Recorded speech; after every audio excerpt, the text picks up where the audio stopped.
Dina is a blast to work with. That's cool. I'm not just saying that because I live with her. Basically, you need to only make friends with people who have skills that would complement game development. Italians are the stereotype. Now, hello everybody and welcome to the From the Outside Indie podcast. I'm joined here by my usual co-host Ibby. Hello, everyone. And I'm joined by Dina and Hassan of Konafa Games, who made Starless Abyss. Say hello. Hello, everyone. Hello, everyone. This is Dina. Lovely. I'm just going to start off with this question. In your own words, who are you and what do you do? Oh, wow. Okay, existential questions right away. I like this. Okay.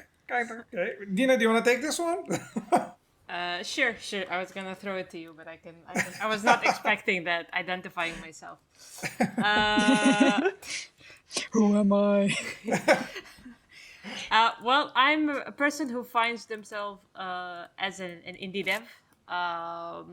Prior to this, I was doing software engineering for, I don't know, many years. I don't like to think of the number anymore. I'm originally from Cairo. I was, born and raised in Emirates, in Dubai. Oh, lovely. And I'm currently living with Hassan, and we are residing in Amsterdam together with two lovely cats that he had to convince me to get because I did not know I would love cats so much. Oh, That's lovely. That's really a quick summary about who I am as a person. Lovely. That's brilliant. Hassan? Yeah, well, I can add to the same, really. So, yeah, me and Dina, we go way back. We were in the computer science university together. So we started the career at around the same time, exactly, actually. And yeah, we've been doing software development for a very long time. At some point, I shifted out from software development to data science and artificial intelligence. I did that for quite a while. It was really enjoyable until I got too scared of AI and I decided, like, you know what, I'm just going to make games instead. And that's what we've been doing with Dina now for like, I think 3 years or so. It's been quite an interesting journey so far. No. 2.5 years to be. 2.5, yeah, sure. But who's counting? wow. That's really cool. There's always someone who counts and someone who doesn't. I don't. That's lovely. That's great.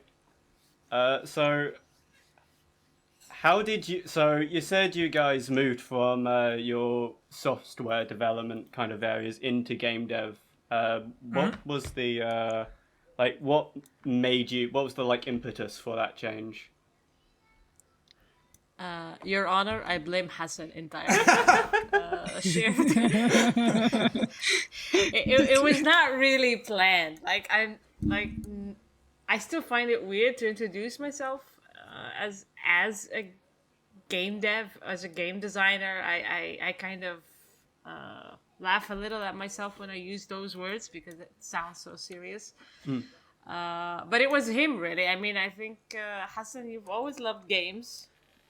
Right? You've always tried to make games, and you kind of tricked me into making one. That's how it happened. Really.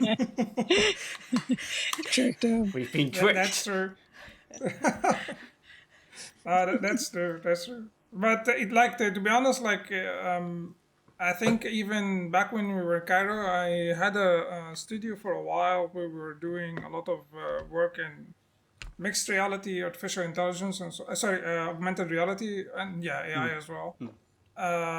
But that was back when these things were a lot more obscure than they are now. They were that was 2008, right? So those things were a lot more new and more experimental. Yeah, it was more. This is when... It was more like algorithms and evolution kind of stuff rather than LLMs. Exactly. Yeah. And they were also a lot more rooted in game development, right? So at the time we even made our own game. Our first game was done during this time, and as a side thing for the studio, and we moved on from it. So then we moved to Amsterdam, and for a long time I forgot about game development, right? But after a bit, like it is a passion, right? So it's a bit hard to completely ignore it, and it just started becoming a hobby. And then Dina got really excited and interested in it, and then we took it seriously and pushed on. Nice. That's amazing. Yeah, that's great. Love just taking a hobby and then like, we're doing this now. Yeah. And to be honest, it was a bit weird for me because like he did a game before with this studio with these guys, and I had zero interest. It's like I don't even remember what the game was about. I don't think I even looked at it. It wasn't a good game, no. That's Like, how engaged I was. Yeah, no. Have you been enjoying like working on your games though? Oh yeah, absolutely. Dina is a blast to work with. That's cool. I'm not just saying that because I live with her, but I really mean it. Like, she's quite a lot of fun to work with. That's great. It's a bit odd. It's a bit odd. Like sometimes it works really, really well. But like coming from software engineering, it feels weird that you kind of, we had all these like rituals around making software, meetings, getting people to sign off on things, and it feels really weird to be like separated by this tiny wall and being like, hey, do you want to like completely change how this thing works? And then the other person shrugs, and then that's basically what you do for that day. It's a completely different mindset that I'm not really used to yet still. Oh yeah. Yeah, because like you're kind of your own boss, so like you've got more. For You better or have for all worse. the You power. know? So is it just you two on the team, or are you working with other people? So yeah, we're working with a few other people. So it's like artist, sound designer, and music, audio composer. So yeah, a few other people as well. But me and Dina are the main game designer, game development. Nice. Oh, that's really cool. Yeah. I think it's kind of one of those things where it's not fair to say we do this alone, because I mean also a publisher obviously Of did a lot course. of things for the game. But like day to day, we are the ones that are constantly doing whatever it needs to be done to get the game to whatever it needs to go. So, and it also is something that we're responsible for. Like, we brought this to existence. It didn't have to exist, right? And so it feels a bit, like, you're the thing and you're also pushing the thing at the same time, if that makes any sense. I get that. Yeah. Yeah, a lot of people like say like going from regular software dev to make it to game dev. It's like it feels much more personal, very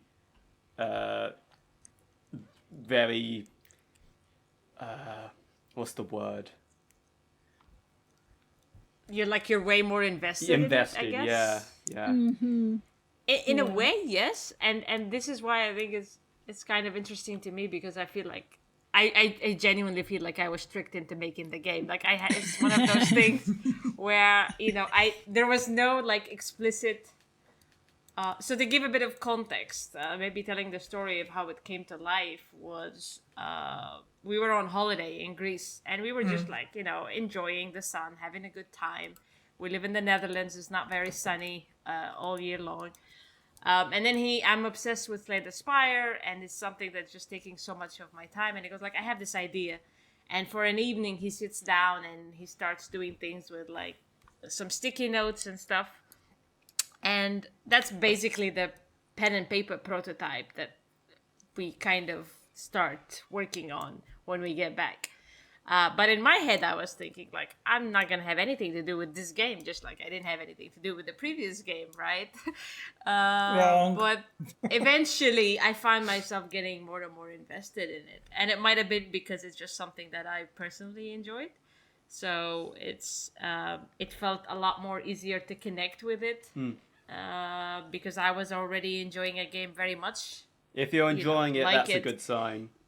Yeah, Yeah. exactly. And I'm like, you just start to develop curiosity about how things are like, I wonder how that will work out. And then you end up being the one to work that out.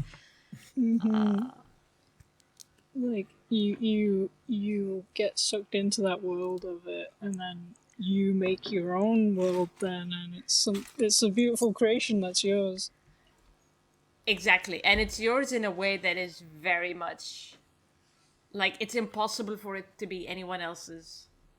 It's and it starts and that's why like the contrast when you start sharing it with people is super odd, because like for the first year and a half it was just basically just us, right? And then you start sharing it with people, you're like, we made this thing, I guess, hope you like it, here it is. And Is the thing. it's yeah, exactly. And it's like people are like, huh, it's funny, your take on it is not what I thought it was going to be, you know. It's like, so everybody's own interpretations are also like completely separate from your own. It's fascinating, really. Yeah, everyone's different perspective, especially in the game space. A lot of people come from so many different games, so many different archetypes. It's there's so much variety in that.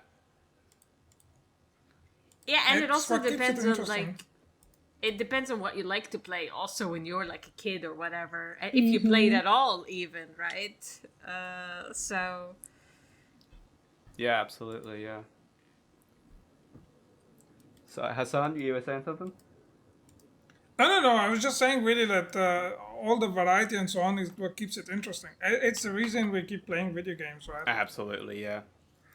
Yeah, it's like every once in a while, like every game tells you perspective of the designers and the team that worked on it, and gives different feelings and so on. So it's always where the passion comes from. Yeah, like sometimes I like there's this thing I say where what you make is usually a collage of the things that you love, and like that's what you've like grown up with and grown to love, and you've made your own version of that, if that makes any sense. Yeah, absolutely. Well, if that's the case, I'm a where did bit- the occult stuff come from? yeah, I'm a bit worried now. Explain. There we go, easy segue. I was going to ask, like, the theme. I was just thinking that. Yeah, yeah. I'm like, Like, you've You got know, so- occult stuff, you've got sci-fi stuff. Please elaborate on that, because that's really cool. Oh, I think that's an easy one to answer. I really like space. I really like occult. I had the genius idea of why not make both. Oh, I love space games.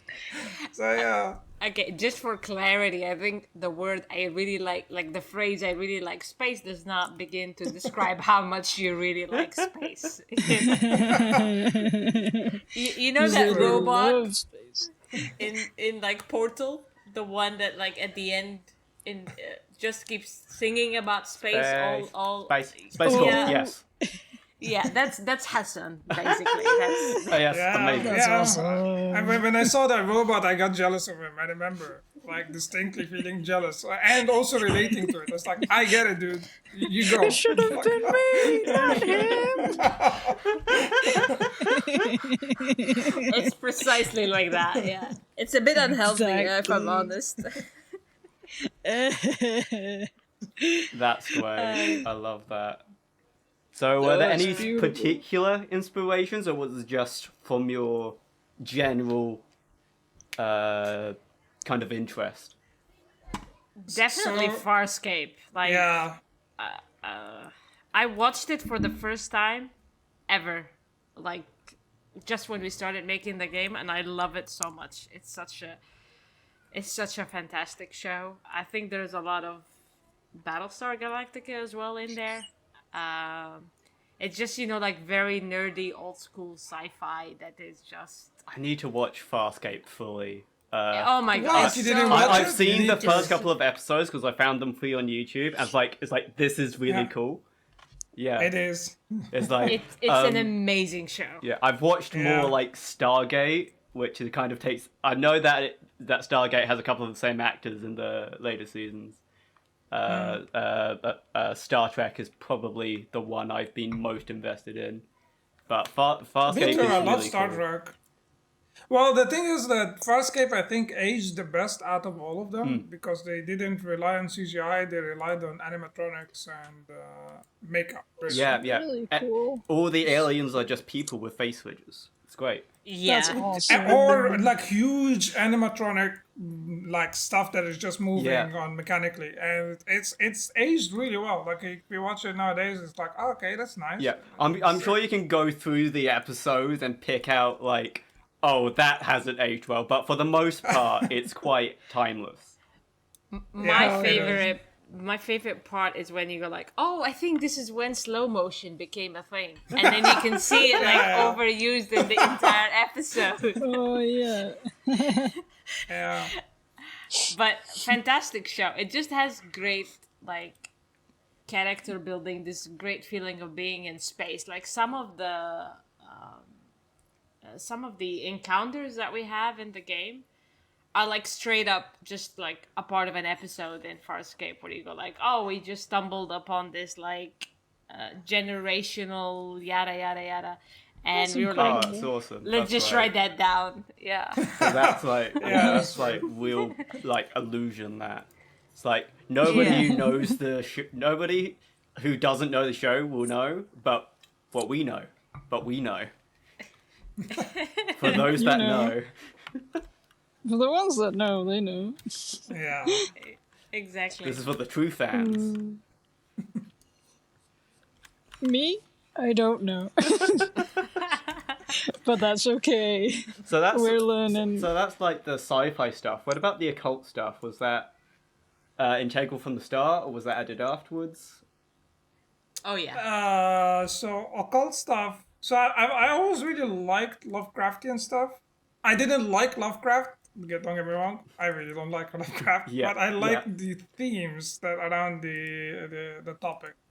That's And- understandable. Yeah. Those themes are always tend to be terrestrial, except for maybe like in Warhammer and so on, where they sort of were touching upon like, okay, there is that weird entities in space and hyperspace, and when you go, you get madness and so on. It's like those kind of thematic were quite interesting, and I thought maybe like, okay, it'd be interesting to explore it if we took it a little bit literally. Like, okay, so you bring the occult and the otherworldly out, and then you mix it with the sci-fi, and then you try to see what kind of journey you can get going through that. I will say you pulled it off very well. It's a very good vibe. It's Oh, it looks beautiful as well. oh yeah, Yeah. the art is fantastic. Yes. It's incredible. Honestly, I was watching Will play it recently, and he was dead into it. Like, he was so locked in. He could not hear me when I was like, "Hey, Will, how's it going?" or something. I must get this turn right. He was so focused, but like I get it. Like it's really good, and like I could see why. Because then I started locking in, even though I wasn't playing it. It's like, whoa, cool things. That's good to hear. Yeah. Yeah. No, but shout out to Alec for the art. Yes. I mean, Hassan did a lot of the art early on, but Alec really came through, especially with those like big, beautiful, like background pieces that we had, like the character art and stuff. Yeah. They also really love like retro stuff. And, Oh, I love retro things. and it was just like, I don't know how you found Alec, but like I'm grateful, Hassan, for you for Me too. finding Alec, because it just incredible work, and they'll work with us on the next project, and we're just so grateful because it's just so easy to work with and just gorgeous. Like some of the stuff, I'm just like, shut up. Like, what are you even? Like, don't do that. Right here, get over there. It's like, no one is gonna look at this. Why are you doing this? Like, This will not see the light of day. Throw it away. exactly. You're joking, but we used to always say that Tuesday is Tilting Tuesday. where you really just start questioning, like, oh, is anybody gonna play the game? It's Tuesday. It's never Monday. It's never Wednesday. It's always Tuesday for some odd reason. So it became Tilting Tuesdays for us. It's because that's when the So- Steam servers are down. Maybe. Maybe. Could be, yeah. That's a fun one. Kind of hopping off from that question, one of the community questions we got was, how did you find your music person? That's an easy one. He's a very, very old friend of ours, actually. So here's the thing. I used to be in a band with him. We used to like get together after work with a bunch of friends. We had a drummer, a singer, a bassist, two guitarists, and another singer. So we used to just do a lot of cover stuff, and Artem was by far the best of us. He like everybody was like, when you're in a band and you get the feeling like, okay, some people are playing an instrument and some people are playing music. Right, yes, yeah, I feel see. that. Yeah. As someone who Yeah, is so- failing at playing music on the guitar, I understand that, yeah. As Yeah, someone well, who used to I have a really- guitar, I can play I some do notes, get I it. cannot play music. Right. No, but like Artem really like was always like the force where he would really make the band sounds really nice, and then he started even composing his own stuff on the side, and every time I listened to his stuff it was just amazing, right? So when we started making Starless, at the time actually the game was called Counter Horror, so when we were Nice. doing the Counter Horror, Artem really got into the art and the theme, and then he started making some music and sending it over to us and say like, what do you think? And me and Dina heard the track, and I remember I listened to nothing but that track for the next hour and a half, just thinking how awesome it sounds. So like, it's a very distinct take on music that he's going for, and it's all vibes, right? So like it managed to fit quite well the theme, and it sounded unique enough that like it stands out. So it was really, really exciting for us. Yeah, that's really cool because that's like exactly what you're looking for, and like the fact that's like just you didn't like have to look for anyone; they just kind of were your mate, and like yeah. That's And brilliant. Tell me- this is the funny bit. Like, even though I was in a band with Artem, I chose not to be to do with any part of the music with Artem. Just completely left it over to him. From the first soundtrack, I said, like, you know what, man, you got it. You have creative control. Yeah, Full trust in them, and they did Yeah. great. yeah, for sure. It's much nicer to exploit your friends. We have a rev share agreement in place, don't worry. But it's like it was also like at the time, it's like, yeah, you never made music before, and and he was also excited about just trying to make music like officially and have something. We're putting together the soundtrack now, and I think that would be cool because lots of people were really. Like, people were so into the music. We, 2 weeks before release, Hassan, you put together that Abyss chillin mode in the Yeah. game. Where if you, stay on the main menu for a bit, it turns into this Space disco. media player, and you have the starfish there kind of dancing to the music or whatever. That's awesome. Just totally... Oh, that's yeah. so cute. That's such a great addition. I love those little things. That's great. I love that.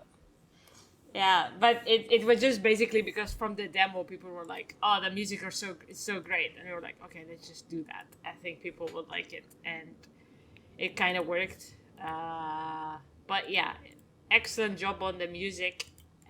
He's probably gonna do our next one too if he wants to.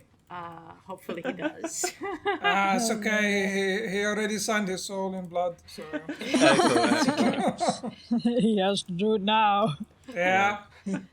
Yeah, so that's a tip for everyone. If you want to find a good music guy, get the guy from your band in high school.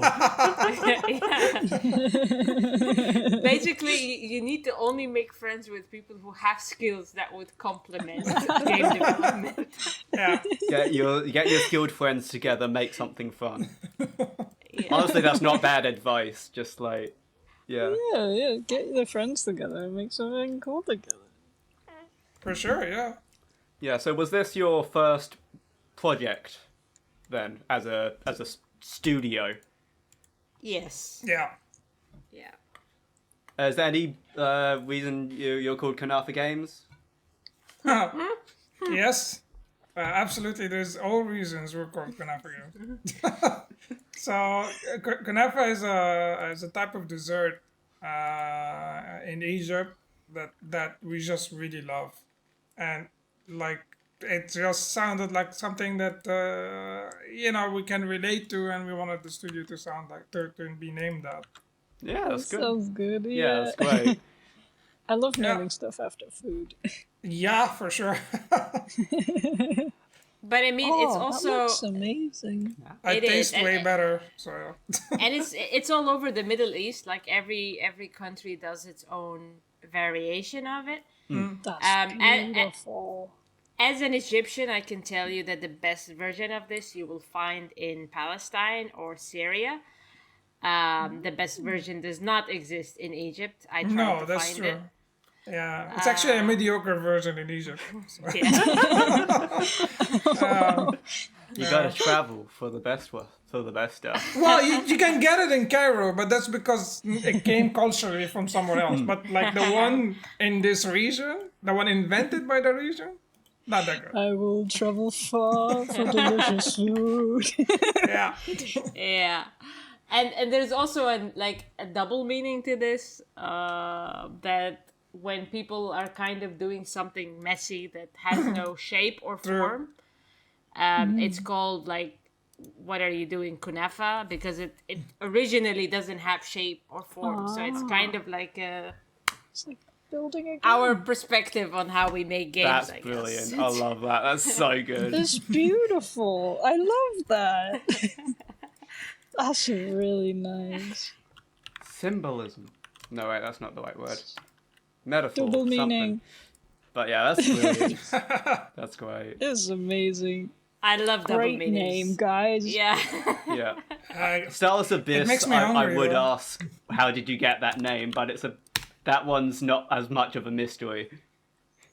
No, it's not. It's not. And that really came together after we signed with No More Robots, when we were like thinking, like we were using counter horror for a long time, and I mean originally the actual folder.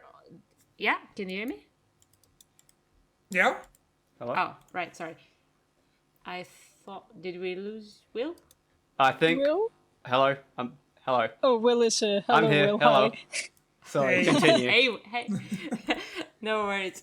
I was saying, yeah, the original name of the game was Space Thulu. That's like the folder in which it exists. But we called it Counter Horror for a long time, which is like the big agency in the game. Yeah. But when we like signed with a publisher and stuff, they were like, yeah, we're so scared of having horror in the name of the game because it might give people the impression that, they're gonna It's a horror game. experience, that it's a horror game, which was totally valid. So Starless Abyss came from like a bunch of voting on an Excel sheet where we were voting and like No More Robots were voting. Everybody was like just placing their ideas there. And yeah, it's self-explanatory, right? It just tells you that there is an abyss involved. And yeah. Yeah, it's pretty good. I'm going to ask, because you mentioned Space Thulu. Space Thulu and the Proto-Blobs, good band name. Yeah, hell yeah. So I think saw so. Proto-Blobs because you sent a screenshot at some point. What's Yeah, Proto-Blobs? That's hopefully our next game. At least I think we now think we are at least close to the idea that we want to explore. Because we're already prototyping stuff. We really don't settle down. Nice, So- nice. Just keep working. You gotta make the next thing. Yeah, for sure. Do you want to give any sneak peeks, or you're going to keep that close to your chest? I would keep it close to my chest because I'm not entirely sure how to describe it yet. Yeah, no problem. When No I- problem. I'm not going to All push good. that. That's a completely up to you thing. Yeah. Well, I'm going to push it. Dina, give us a sneak peek. Dina, you gotta tell us. You have to. Okay. Well, let's just say what I do like about it is that showing it to people, they don't immediately know what it is about, and I think that's an important thing to have sometimes because there is a sense of like maybe curiosity, and people do make a lot of snap judgments about games where they think, Yeah. oh, this is gonna play just like Balatro or just like Slay the Spire or whatever. I'm also here outing myself as to how I pronounce Balatro. It's Balatro. I'm not going to change my mind on it. That's, So. that's a I've great heard way to I've heard pronounce it. someone pronounce it Balatoro, so I think you're pronouncing it Oh correctly. my.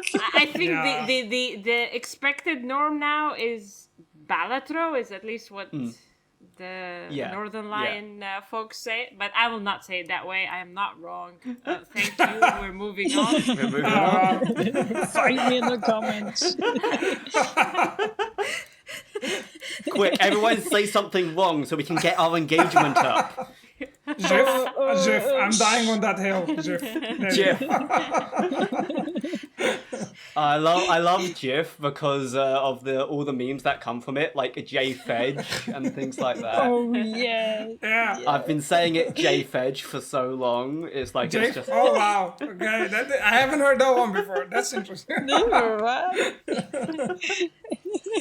But sometimes something is right, and sometimes it's just better, regardless of whether or not Yeah. it's right. yeah. Yeah, So- yeah. Like little thing. Apparently, the pronunciation of a certain water Pokemon, I say Gyarados because Gyarados. that's how I read it, whereas everyone else is Gyarados, and I'm like, I feel Gyarados is. I say Gyarados, but it's probably Ooh. yeah, because you just skip over the Y. It's just Gyarados. But also, a lot of what I see when people talk about Pokemon, they will intentionally mispronounce them. So because there's no like official pronunciations, because Yeah. unless it's in the anime, it's not spoken. Yeah. People just mispronounce them all the time, so that if they say something they think is right and it's wrong, then nobody's going to call them out for it. Like for example, one person I know says Arcus and Ivatar, and it's Avatar, okay. Ivatar. And no one can fight them because they Exactly. don't verbally say it. Yeah, there's mean, Arcanine. they're- Arcanine is a good one. Oh my god. But yeah, there's a trick for you. If you ever think someone's gonna just keep mispronouncing stuff, so people don't call you out for mispronouncing stuff. It's just a thing. Drive that engagement. I will get us back onto a relevant sort of question. You mentioned your publisher a little bit ago, and I have a question here. How did you meet your publisher, and how did you make your decision? I know a lot of game devs have a lot of questions about publishers, so your story would probably be very helpful. I think in the end it was probably much simpler Yeah. than it felt at the moment. So I think we first pitched. So we signed with No More Robots back in June of 2024, but we first pitched in October of 2023, and that was like a big gap in between, right? Yeah. When we pitched in October, it was like the most depressing period in game dev probably in the last few years. Everything was dead. Nobody really cared about anything.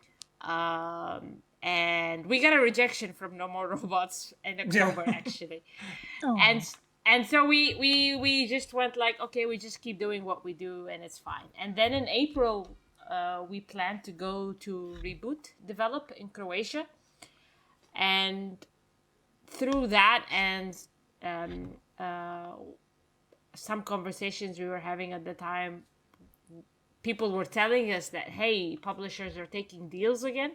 And we were like, no way, nobody responded to us or anything like that. We had like a couple of introductions with people. But then people were saying, no, it's really happening. So we sent out a couple of emails again, and then, whoa, we were getting interest. And people were like, yeah, okay, let's talk about funding, let's talk about what you need and stuff like that. So we ended up getting very lucky because I think Mike was like tweeting at the time something like, Mike is the director at No More Robots. He was saying, we're looking for games and stuff, so send us your pitches. And I saw that tweet, and then I immediately like opened my email, and I was like, hey, you rejected us before, so if it's still the same thing, don't bother reading on. And then I put a whole bunch of information after that. And then he responded like within a day. And once we started talking, it wasn't really, difficult to keep the conversation going. They were like, yeah, in October we were not really taking on new projects. So it was one of those like automated no at the time, but now we are. And because of our timeline, we knew we could make a certain delivery. Like we knew we could meet this deadline. And because of that helped have conversations that were like, yeah, okay, we can trust them to deliver on that, because the game, the bones and the systems of the game were pretty much there by that time. So it's not like our current situation where we have a prototype and we have to like see how we can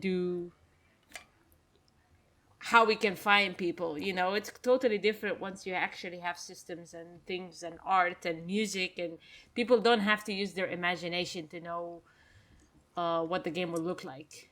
Absolutely. Yeah. It definitely helps so with yeah. so you gotta have enough to pitch it, but yeah.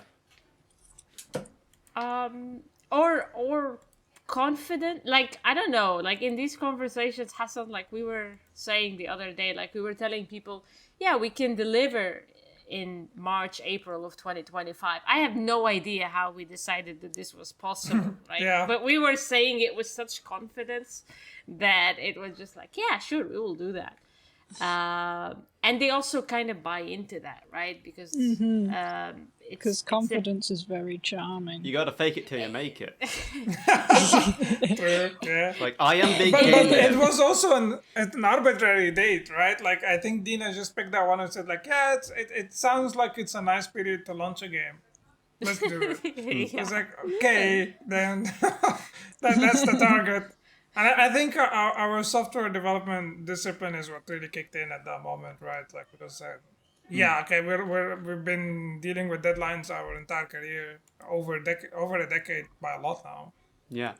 So like, okay, so yeah, you have a deadline, and creatively you try to fit whatever would make a good product and a good experience within that period and within that time. So yeah, I know it's a bit of a miracle that we made exactly the time that we said, but it also was like a constant effort, right? Like we were constantly trying to really reach that target the whole time.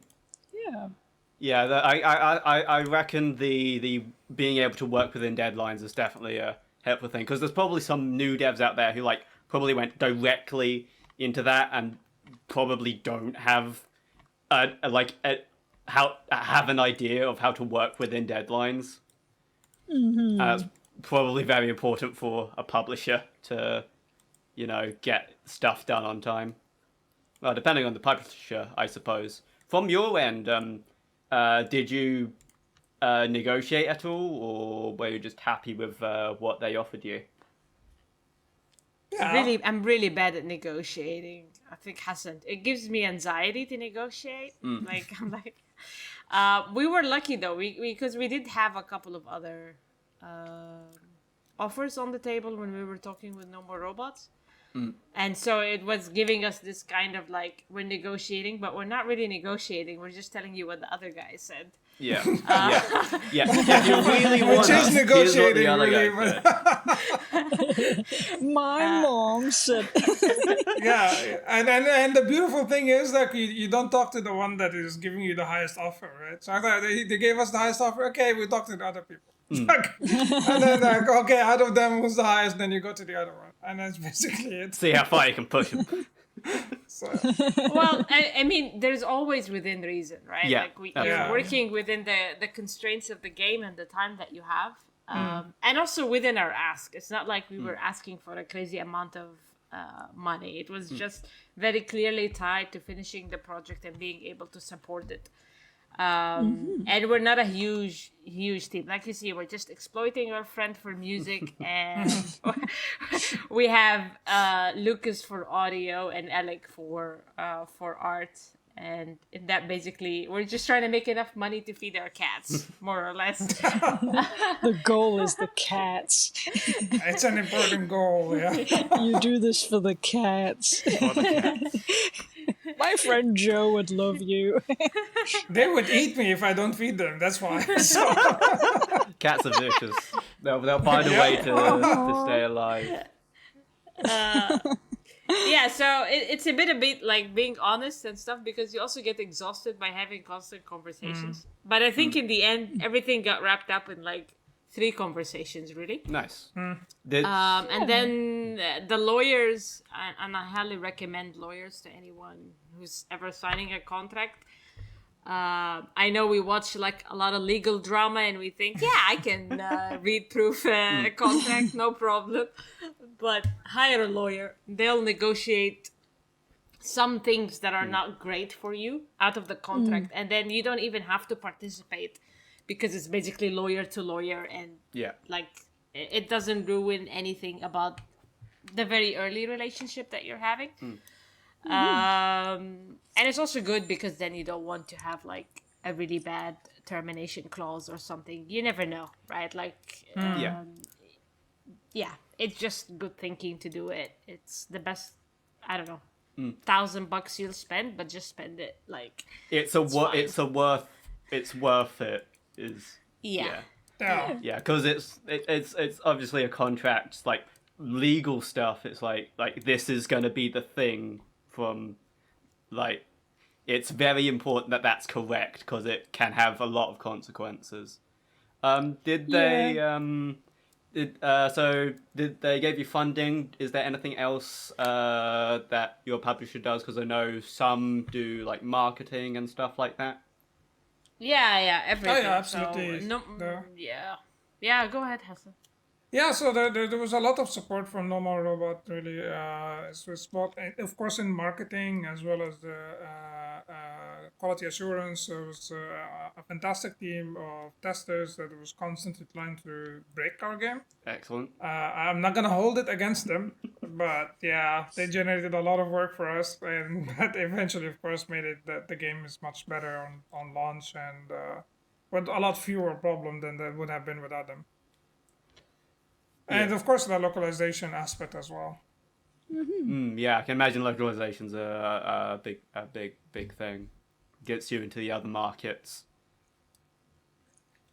Yeah, except that if you... Sorry? Yeah. Sometimes though that backfires, like when like Chinese market can be a little bit difficult to navigate. Speaking And of, so easy segue here. But I had a question here. What are people critical about in the reviews, and how do you reflect on that? Because I'm aware of the idea that Chinese reviewers are a bit more critical.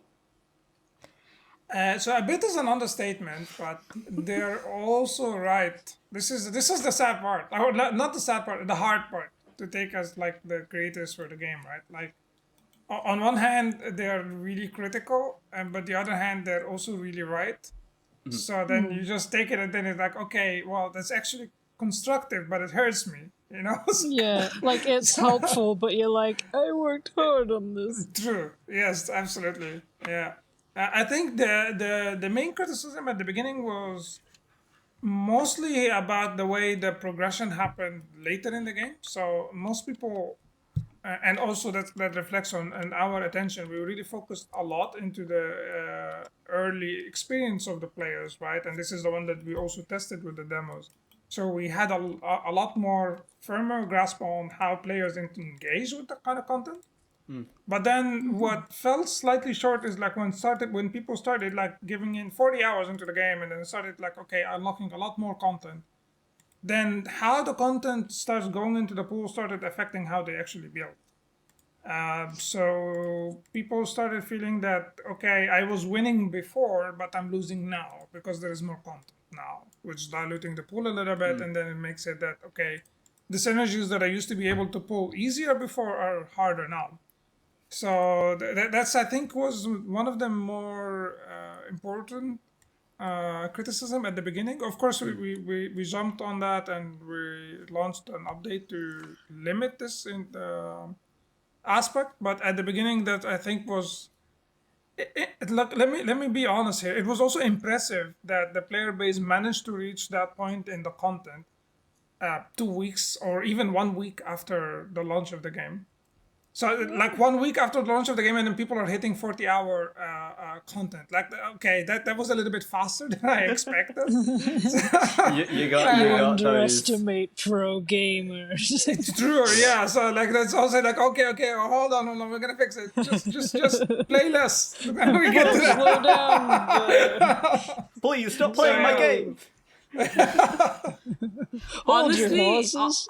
honestly, yes. Actually, that was like a big feeling that I had like Yeah. 3 days into release, which is really funny because you're working so hard to get the game into people's hands, and then the minute they start and you see flaws and mistakes, especially mistakes that you kind of knew about, but sometimes you do get into the designer brain a bit and you think it's all right, or it's actually not that bad, or maybe I don't have enough time to do something about it right now, or whatever.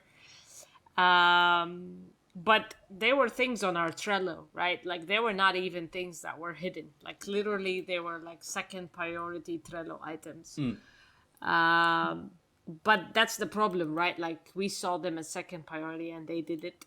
Yeah. And it's totally fair, like Hassan says. It's totally valid. It's very hard to swallow, but I think if you have negative Chinese reviews, it's only a matter of time before you start having English negative reviews. Absolutely. It's just gonna take a while longer. That's all. And regardless of how harsh they are, you have to listen. Like they're actually a lot more helpful than you would think they are.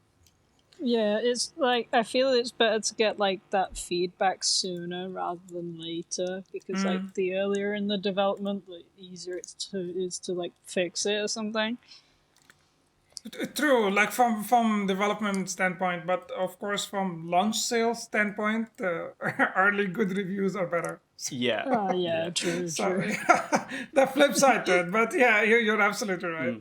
I think I read somewhere the reason why Chinese reviews are usually a lot more critical is because they don't have a forum to express any other thoughts about the game as we do in the English-speaking side of the world. Because of the Steam forum, you mean, right? Yeah, it's Because they don't have access to it. Yeah, that is true. I mean, like in Starless, we allow, like we have actually icons and links inside the game to take you over to QQ, I believe, the forum. Yeah.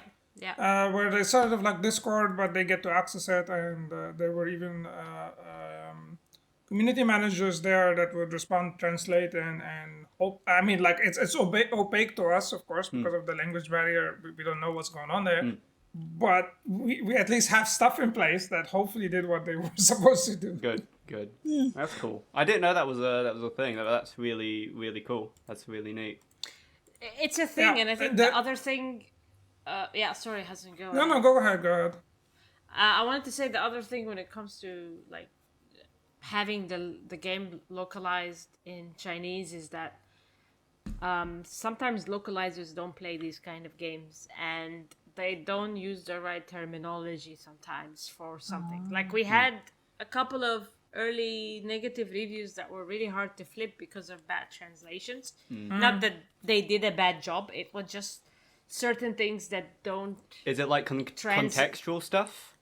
Yes, a lot of contextual stuff, things that maybe should have been a keyword but are not, but only players will tell you that. Yeah. And because we have a Discord server, but it's in English, you're not going to get a lot of Chinese players coming in and giving you feedback. Not everybody can create that kind of community. And it only got really resolved when one Chinese player came into the Discord, and I was like hammering him with questions like, how do you say this, and how do you what and it's very hard because it's a very like game specific thing, and like one thing it at least taught me is that it may be worthwhile for the next game to either have actual Chinese players try out the game early on and play through the content a bit so that you can check the validity of the translation, or maybe localize a little bit later when you can have enough of a player base that maybe some of them can help validate that content. Because it's just so tricky otherwise. Like you put something and like the context is all wrong. Like the sentence is gibberish to them. It doesn't mean anything. Which is frustrating, obviously, because you can't do much about it as a game dev. But yeah, it is what it is. Yeah, I guess that makes a lot of sense, and I know there've been some devs I've seen have conversations about potentially like crowdsourcing from a community of the players, but then there's also the question of making sure of compensation, making sure they're compensated properly.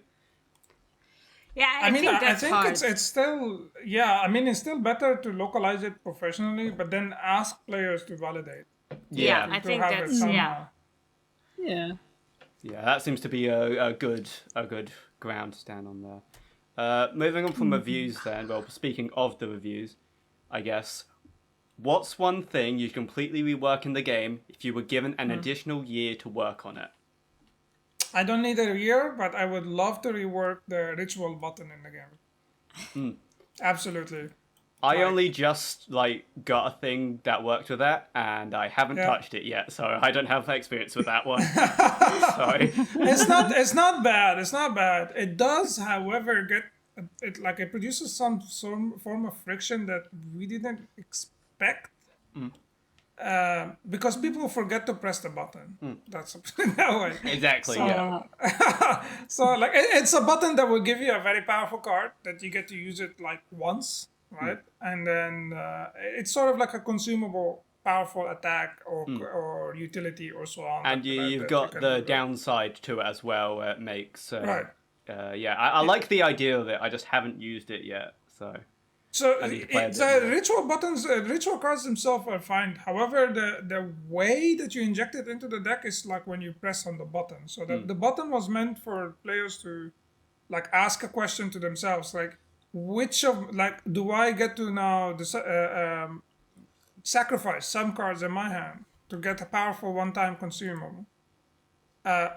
Poses a very different question. It's almost giving a double cost to the player. It's saying like, okay, you're going to sacrifice some of your cards in hand, and you're also going to have the ritual card, which is a consumable. So once you use it, it's gonna go. Now that's a double cost. Which is like, okay, so that's a friction point. It made us like, okay, you have to make the ritual card stronger and stronger and stronger in order to make it worth that part. And it's also like, sorry? My kind of gameplay, like I try and avoid all downsides at all costs. That's true.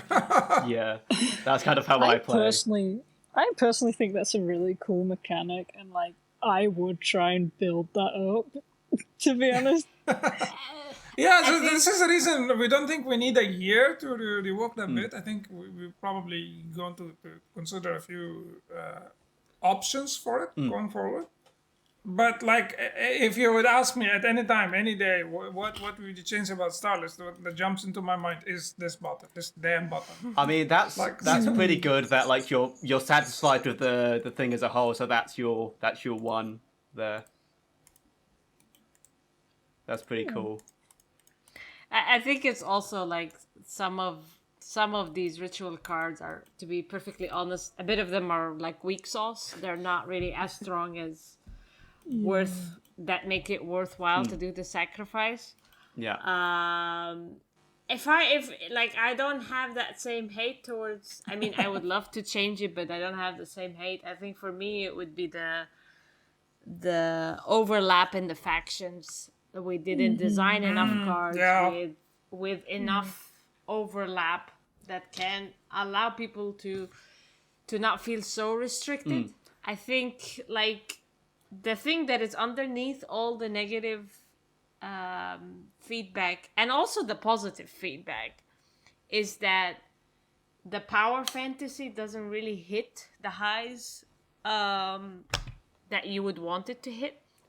Right. Or that it's hard to do that reliably or consistently. Not that you should be allowed to do it all the time, but it's like when you do it. Because if it happens all the time, then it's no fun when it does happen. Yeah, but like the evil laugh moment when you're like, haha, I got this, is not as frequent as I would have hoped for. Yeah. When I got my first win, it was like, it felt fantastic. Yeah. And that's a great feeling that I love that's in the game, right? Because it gives you this, like, you're scrapping by, you're trying your best, you're throwing everything, and when it works, it feels great. But I would have loved to give a bit more agency and control there. I do love the faction it's easy enough to system. I think change. it's a great addition. I think it's a good risk to have. It makes it more exciting. Yeah. It can be. I got when I played the demo back in February. It was the like mines I used, and I got my first win with the turrets.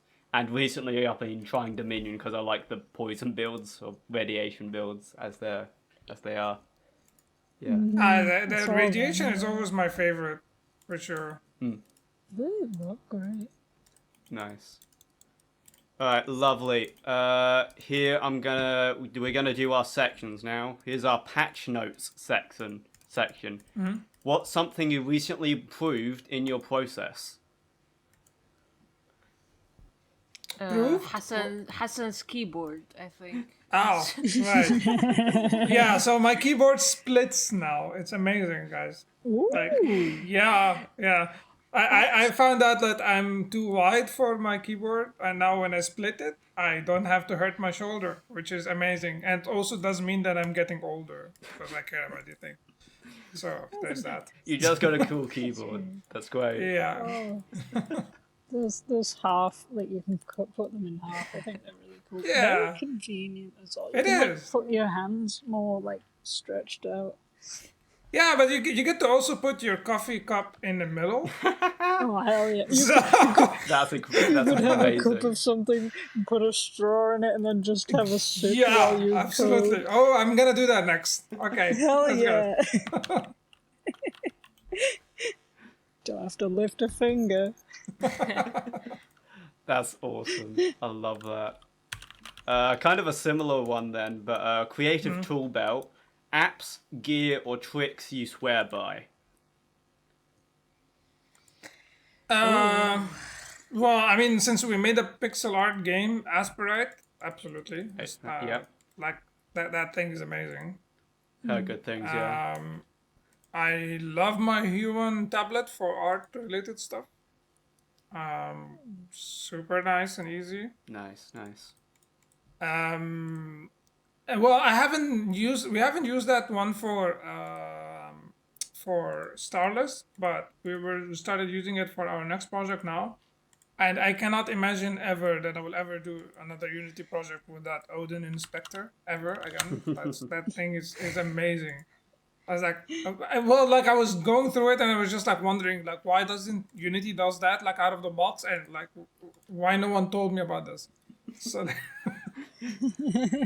so there's that. Is this... and recent. Sorry. No, go ahead. Recently, we also like discovered something like super random that apparently if you go on a Unity script and you type in base selection at the top of it, when you select it in the editor, it would select the object that you have the tag on. Now that only saves like I think a max of 30 seconds of my work time, but it's the 30 seconds that I love. Yeah. Like I love those that 30 seconds. seconds per day is just because I stopped clicking multiple times. Those are 30 good seconds. These So- are the secrets that they don't want you to know about. Absolutely. 30 seconds, that saves a load of time. It saves sanity more than anything. Safe sanity. Hell yeah. That's fantastic. You're not gonna lose your mind to the abyss. What is one thing you wish you knew when starting out? Oh boy. Scriptable objects? No? Too specific? Too specific? Okay, fine. Yeah, I think it's God. It's complicated. I didn't know it was gonna be this fun. To be honest, it's kind of. I assumed it was gonna be just a grind. Might have been more enjoyable had I actually thought that, hey, this is actually a very fun thing to do. So you went in with a different impression. Yeah, like I just thought, like, yeah, this is just work and stuff. And eventually that idea became more and more strict in my mind. Like, it's like, especially after signing on with the publisher and stuff, I really think that you start taking yourself far too seriously. And that ends up having like a bad taste in your mouth after a while, because it does lose a lot of its joy when you do that. And I'm trying to re-explore not doing that with the prototype and letting it stay playful for as long as possible. Because I do think it's inevitable that you end up in that spot, but it doesn't have to be like the majority of the time that you feel this is a serious stuff. Yeah, try and keep the joy in it as long as possible. Like, Yeah. remember why you're doing it. Yeah, I got tricked into it. That's And it's fun though. That's great. Hassan, do you have anything different? No, I think Dina nailed it. Really, it's it's like in retrospect, I always feel like there's a lot of stuff that we didn't know that we should have known, right? But like the only way to know it is really to go through it, right? It's part of the journey. Yeah. So that's why I really like Dina's answer. Is just remember to have fun, because it is fun. It's Yeah. really really fun, right? And the end goal is not. Like, well, okay, so reaching release or launching the game or so on, all special moments, of course, but it's the in between, the random days that you have in between while making the game is where you get most of the fun. So just like remember it and like somehow savor it. Yeah, Um, yeah, is- absolutely. That kind of view, that kind of mindset has really helped me do my own, like, I've started a bunch of different things. So, like, having the mindset of the journey is the point and you don't have to be amazing at it to start Yeah. with is absolutely, like, a game changer for me, because, like, before I was, like, real bad at that. So, yeah, it was... Learning and growing. Yeah, Getting because I better. didn't start anything a few years back, as like I just stuck to like a very small scope. But now I'm trying so many different things, probably too many things. But I'm trying. It's a lot of fun to try out new stuff. Yeah. Like this podcast. Yeah, this podcast. Yeah, Yeah. this is Yeah. one of the things I was like Like some of the things, like, oh, I'll do this when I can. This is the one, like, it's like a main focus because it's like just such a cool idea. Yeah. It is. And you're dragging me along, so we have to commit now. Yeah. It's like if it was just myself, I was like, oh, it's like whatever. But I've got people involved now. Hell yeah. Absolutely. Yeah, it's a good time though. Right. Other section, the indies. What games, art, music, anything indie stuff? What is inspiring you now? Oh, right now for our current project. Sure, yeah. Interesting. So Nubby, I suppose. That's Nubby's number something? Number Factory. Nubby's number factory, yeah, that's yeah. it, yeah. Yeah, like this game, if you play it, it's a fantastic game. But then like also if you look at it from a designer perspective, and then you wonder about the designer designing that game, and then you kind of freak out and say like, what the hell were you thinking? How like how did like, you do that? yeah. It's like it's okay. There's a bit a very roundabout way to reach a very specific outcome. That's amazing because it works, man. That's great. So it's quite inspiring the direction taken there. Dina, do you have one in mind? I've been playing a lot of incremental games. So I really loved Norp, the Norp Apollo. Ah, yes. Yeah. Norp, yeah. It's just so satisfying. And I love the little dudes running around so much. Oh. I'm like, yeah, I think, yeah, I've been kind of hooked on these like very small, kind of chill, incremental games where my brain just goes numb. Yeah. What else? Oh, I'm also playing Space Can, which is probably I'm like long overdue. Wonderful puzzle game. That is surprisingly engaging. Like I love it when I boot up a game and it's like 13 years old or something. I don't know when was this released actually. 2011, right? So quite some time. And then you go like, wow, this is so cool. Because it's just, I don't know, it stands the test of time, I guess. Yeah, those are like pretty cool games. Yeah, that's awesome. That's great. If I remember, I'll put those in the description for people to have a look at. I've gone through all my questions. So if you just want to talk about anything you're interested, anything you want to share specifically, go ahead. I don't know. Whoa. Hassan, do you have something?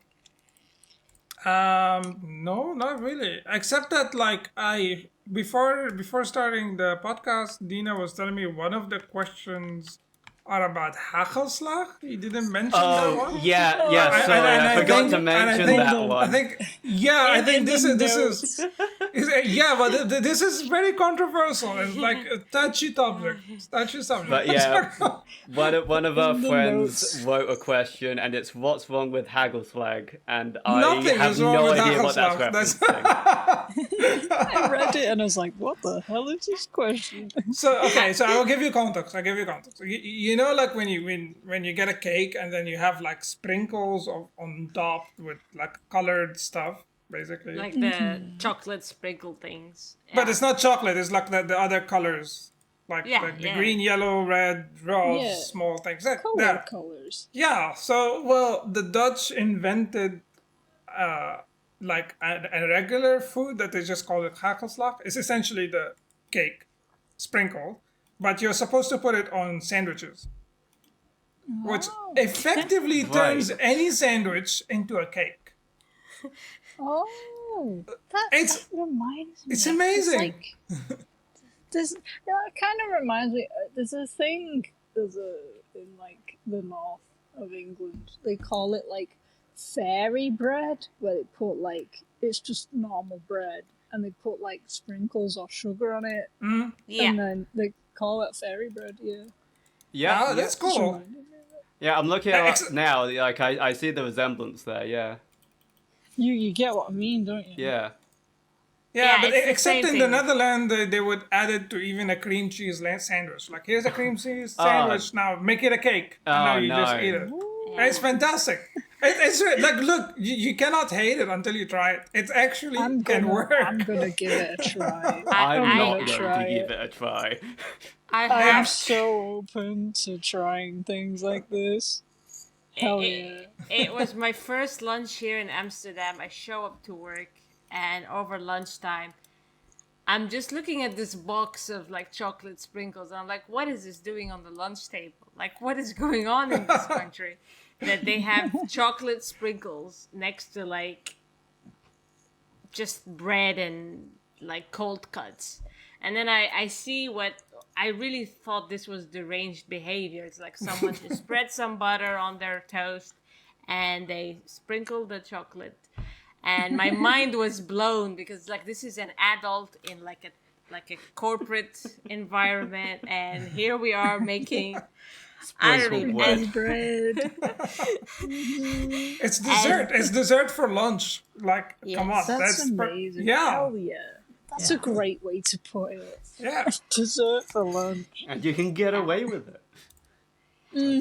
True. apparently, right? The And- Dutch are truly a happy people. Hell yeah. It's like truly a work of genius. So I have Whoever came very, up with that, like, well done. Clap, Yeah. clap. I clap to you. applaud you. Yeah. I don't know. I have very strong opinions about it, and none of it is good. So I'm like, That's okay. We're all open to opinions on here, apart from when we were fighting people in the comments Yeah. before. That's the reason I brought it opinions up. be known, we'll get the comments. Fight me in the comments. and it's also its pronunciation is very important. It's like it's Yeah. hagelslag. You cannot just say Ooh, I like You gotta that. I like. yeah. Can't do it, but I like it. you gotta just choke slightly when you say it. Yeah, yeah. yeah. I suck at Arabic prepared me for this, so I can pronounce hagelslag. Oh, excellent. But you know, yeah, that I That's can do. amazing. So are you multilingual then? Attempting to add Dutch to the mix. For some reason, when I was a child, I understood Tagalog because I had a couple of Filipino friends, but that's completely gone from my brain now. So now trying to be at least conversational in Dutch.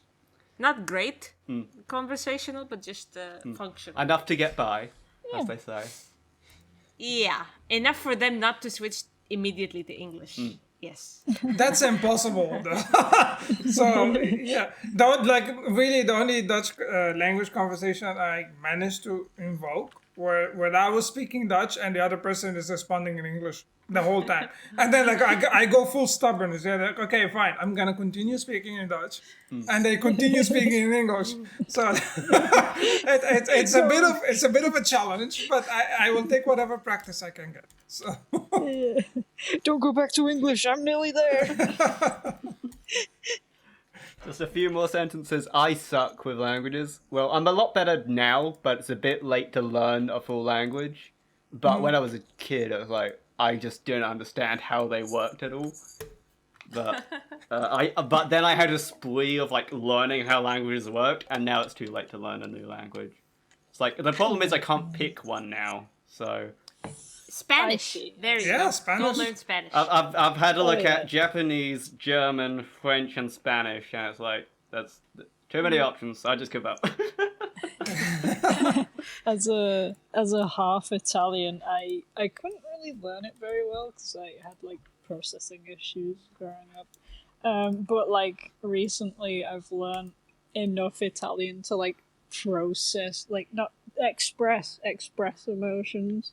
So like say like my friend sends like a cute dog or something, I might be like, oh, piccolino bambino, you know, like that. Full of super various, Just enough to be stereotypical.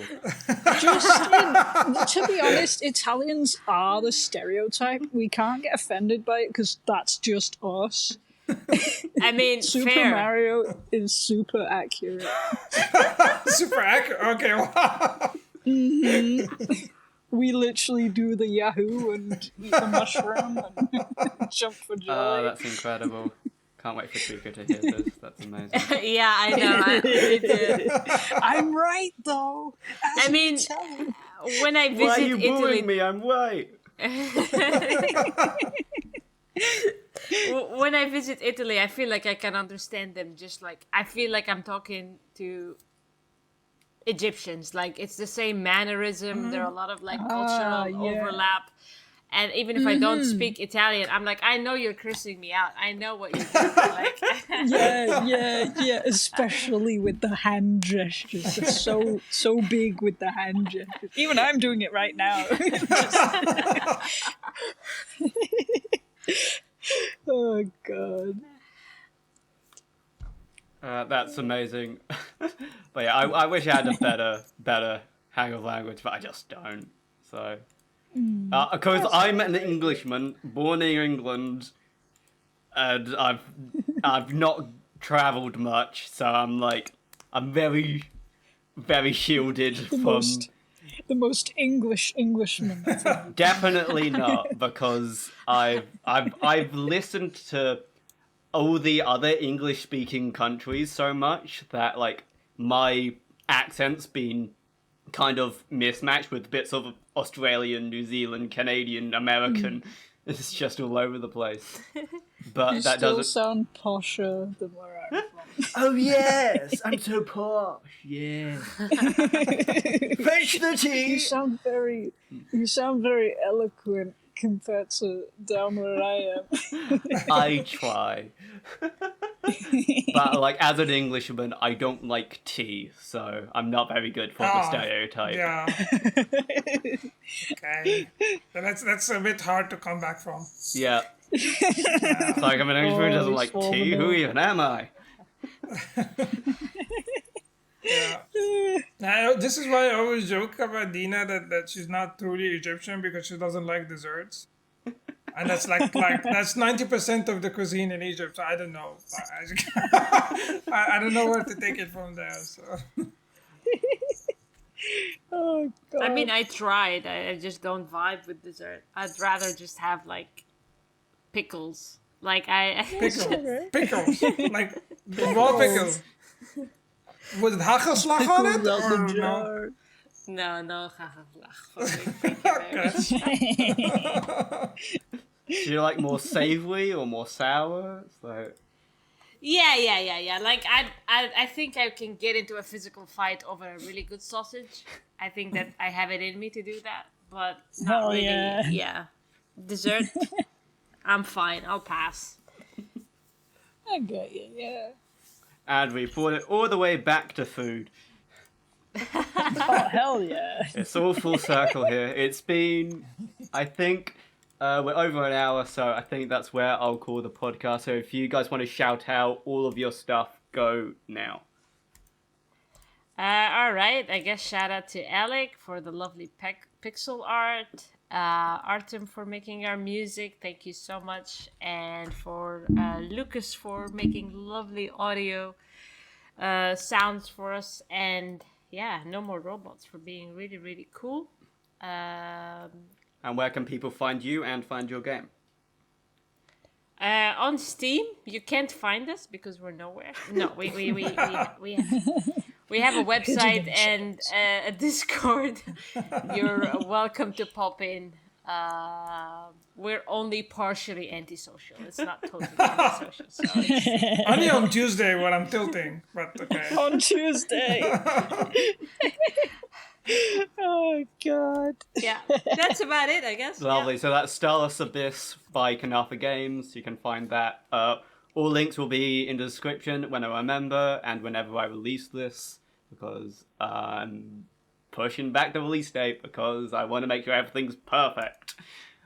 Hell yeah. I've had a look at like audio settings and it's like there's a lot there I don't understand, but I've got people who know things, so I'll ask them. We know guys. I know a Smart. guy. But if you want Call back to the follow, last episode. if you want to follow the podcast, we are from the Outside Indie. We're on Blue Sky. We're on YouTube. We should be on all podcast platforms wherever you get those. Hopefully, if I get everything sorted out. And we've got a link tree in the description as well, and you can find me and Ibby as well. But that's it. Thank you very much, everyone, for watching. Any final words from Dina and Hassan? Sorry. No worries. Yeah, thanks for hosting us. Really, it was a lot of fun. Yeah. I had Thank you. fun. It was a lot of fun. Thank you. I'm glad it Thank was. you so much. I'm glad it was good for It you. was lovely talking to you. Lovely. Goodbye, everyone. Bye. Bye. Bye.